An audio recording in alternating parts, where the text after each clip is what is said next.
नमस्कार दोस्तों, मैं सुनील राठी स्वागत करता हूं आप सबका अपने YouTube चैनल पे।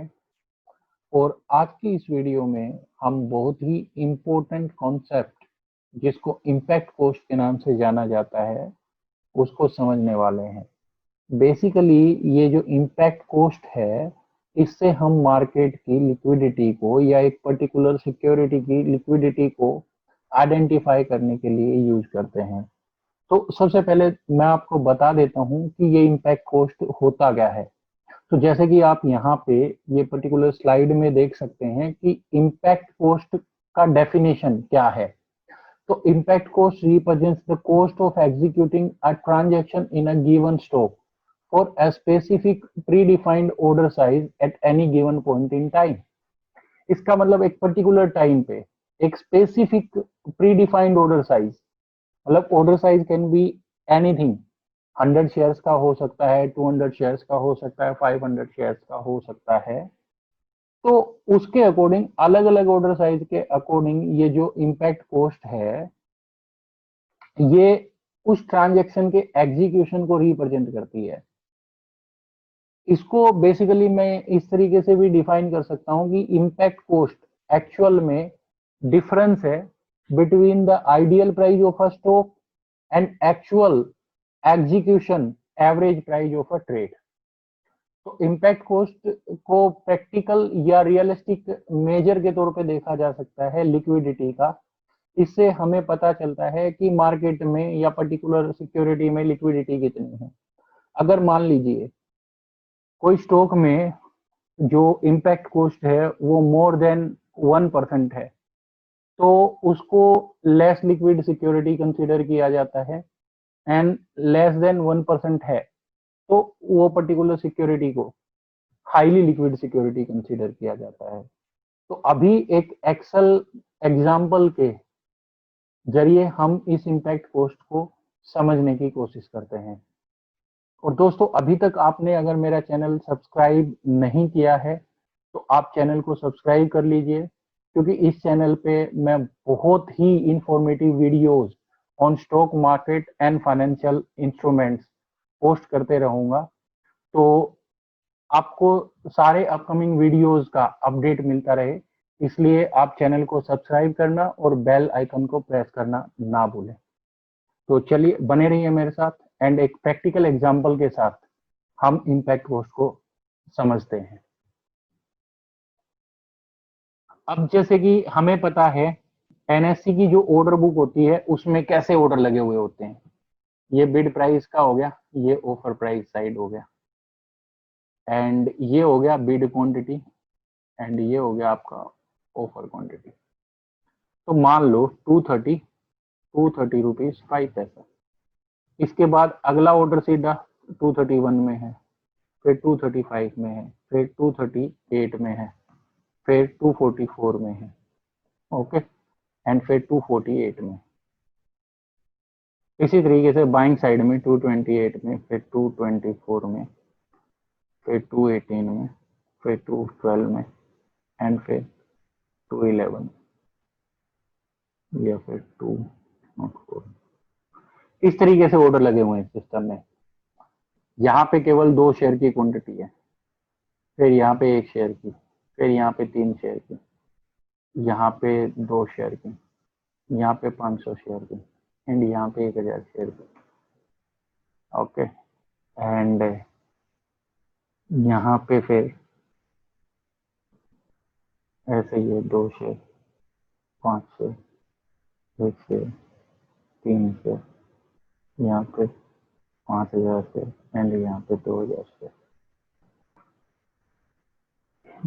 इस तरीके से ऑर्डर बुक है। अब हमने क्या क्या एग्जांपल लिया, जब हम मार्केट रेट पे एक ट्रेड एग्जीक्यूट करते हैं। Initiate a trade in large quantity at market price।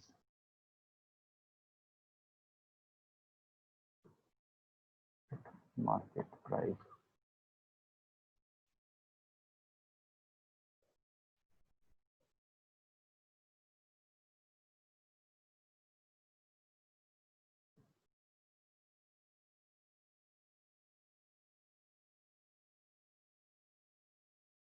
तो अब देखिए क्या होता है, अगर मान लो मैं 100 शेयर्स का मार्केट रेट में ऑर्डर डालता हूं, ओके, तो आप देखिए अगर मैंने मार्केट रेट में खरीदने का ऑर्डर डाला 100 शेयर्स का, तो मेरी कितनी क्वांटिटी एग्जीक्यूट होगी?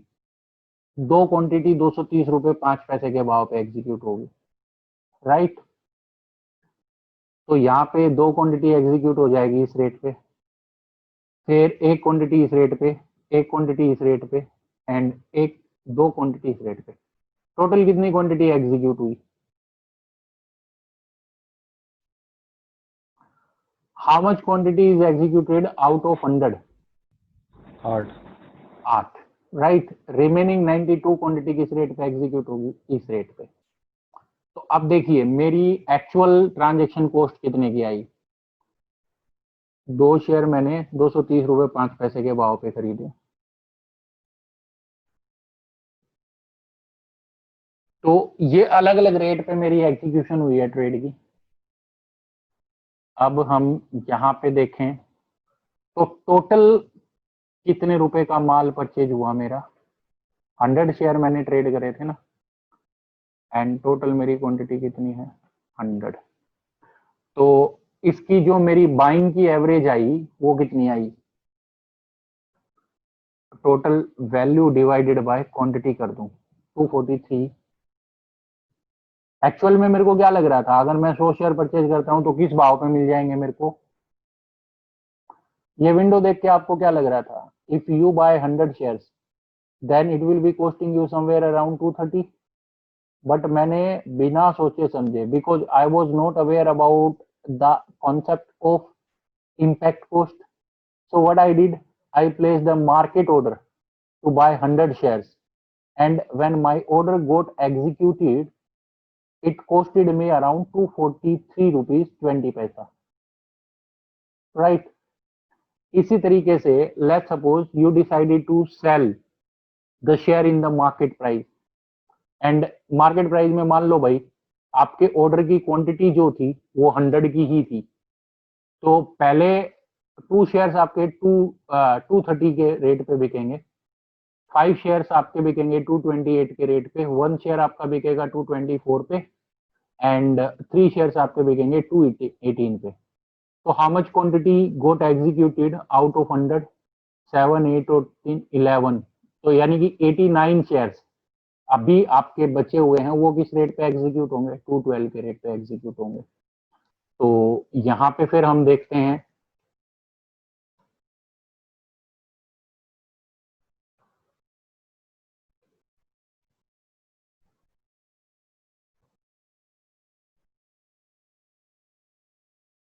ये इनका सम कर दिया मैंने, एंड ये फिर एग्जीक्यूटेड क्वांटिटी का सम कर दिया, एंड ये फिर मैंने एवरेज प्राइस निकाल लिया। एवरेज प्राइस को निकालने के लिए हम क्या करते हैं? Turnover divided by the quantity, तो ये 230। तो यहाँ पे देखिए ये हमारी क्या आ गई? Buy average, sorry sell average, और ये मेरी क्या आ गई? बाय एवरेज आई। अगर मैंने मार्केट में बाय किया तो ये मेरी बाय एवरेज आएगी, अगर मैंने 100 शेयर मार्केट में सेल किए तो ये मेरी सेल एवरेज आएगी। अब मैंने आपको बताया कि impact cost is the difference between the best coated prices and the actual average price of the execution of a cost, sorry a trade. तो अब मैं देखूंगी भाई 230 और 230 रुपए 5 पैसे का प्राइस चल रहा है, तो मैं इसका एवरेज निकाल लूं, 230 divided by, sorry 230 plus 230.05 divided by 2, तो मैं ये मानूंगा कि इनका जो बीच का प्राइस है मेरी एग्जीक्यूशन उसके आसपास ही होनी चाहिए, तो आइडियल प्राइस मैं कैलकुलेट करूंगा। आइडियल प्राइस कैलकुलेट करने के लिए फॉर्मूला मैंने क्या लगाया?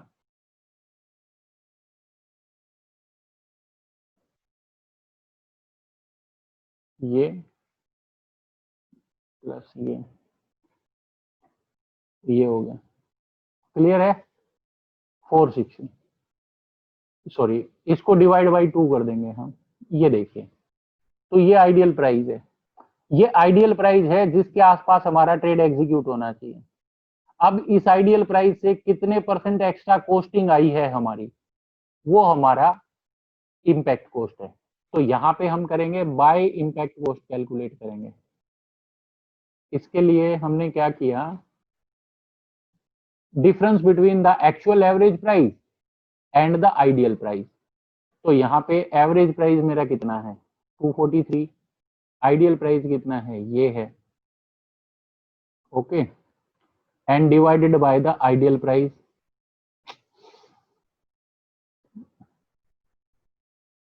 डिवाइडेड बाय, मैंने क्या कर दिया है, डिवाइडेड बाय आइडियल प्राइस।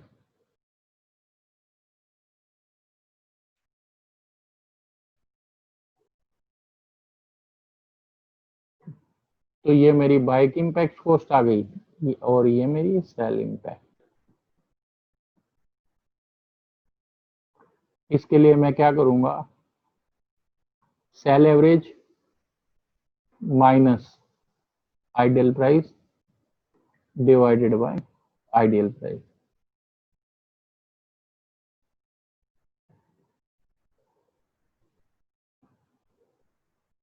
इन दोनों को परसेंटेज में 100 से मल्टीप्लाई कर देते या फिर मैंने डायरेक्टली ये परसेंटेज का। अब ये देखिए, अब एक्चुअल में क्या हो रहा है, मेरी जो इम्पैक्ट कॉस्ट आ रही है वो कितनी आ रही है, बाय की इम्पैक्ट कॉस्ट आ रही है मेरी 5.72 एंड सेल की इम्पैक्ट कॉस्ट आ रही है मेरी 7.2। सो यहां पे I can say the impact cost can be different for the different order size. क्यों, क्योंकि केवल अगर आपने 2 ही शेयर खरीदने का ऑर्डर डाला होता तो आपकी इम्पैक्ट कॉस्ट इसके लिए कितनी रहती, 230 रुपए 5 पैसे ही रहती, यानी कि बिल्कुल आइडियल प्राइस के पास ही होती। Impact cost could be lower than 1%, but जैसे ही हमारे ऑर्डर का साइज बढ़ा हमारी इम्पैक्ट कॉस्ट बदल गई। इसी तरीके से ये डिपेंड करता है इम्पैक्ट कॉस्ट आपकी कितनी होगी, वो आउटस्टैंडिंग ऑर्डर जो है ऑर्डर बुक में उनके ऊपर, उन प्राइजेस के बीच में कितना डिफरेंस है। अगर मान लो हर एक प्राइस के बीच में केवल 5 पैसे का ही डिफरेंस होता, like if orders were placed like this, तो यहाँ पे हम देख सकते हैं कि देयर इज ओनली 5 पैसा डिफरेंस बिटवीन 2 ऑर्डर्स। तो इन दिस सिचुएशन देखो हमारी जो इम्पैक्ट कॉस्ट है वो लेस देन 1% चली गई। तो here what I mean to say कि डिफरेंट आउटस्टैंडिंग ऑर्डर पे डिपेंड करती है, ऑर्डर साइज पे डिपेंड करती है इम्पैक्ट कॉस्ट।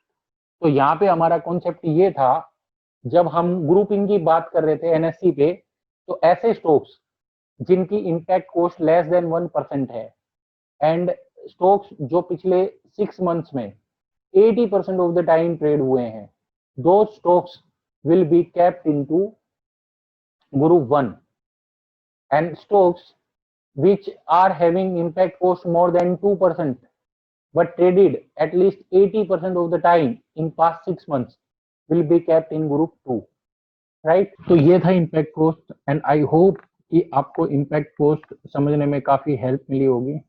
दोस्तों अगर आप चाहते हो मैं ऐसे ही और भी इंफॉर्मेटिव वीडियोस अपलोड करूं स्टॉक मार्केट के ऊपर, तो मेरे चैनल को लाइक एंड सब्सक्राइब करना ना भूलें। साथ में आप ये चैनल अपने दोस्तों के साथ भी शेयर कर सकते हैं so that they also can learn about the stock market. Thank you for watching.